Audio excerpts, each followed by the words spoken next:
Močno sneženje ponuja zanimivo dogajanje v ljubljanskem živalskem vrtu. Slonica Ganga, ki šteje že 40 let in je ena najstarejših prebivalk živalskega vrta, se počasi odpravi na sprehod. Premami jo tudi igra na snegu, premika gume, se dobrika skrbniku, za banano pa je pripravljena tudi pozirati.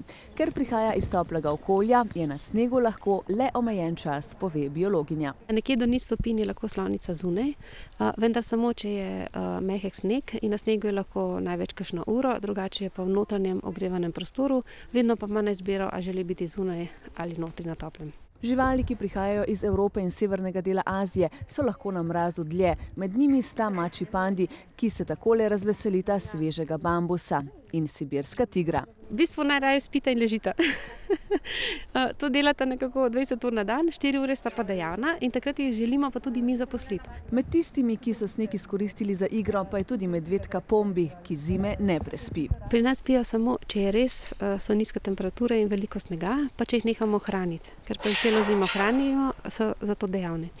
Po snegu so dejavni tudi morski levi, ki so vajeni nizkih temperatur.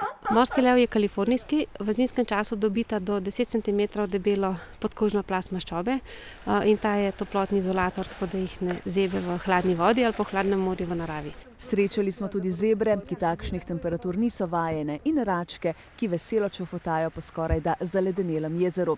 Kar pa ne velja za sajmirje, ki tako kot nekateri ljudje zimsko idilo raje opazujejo iz toplih domovanj.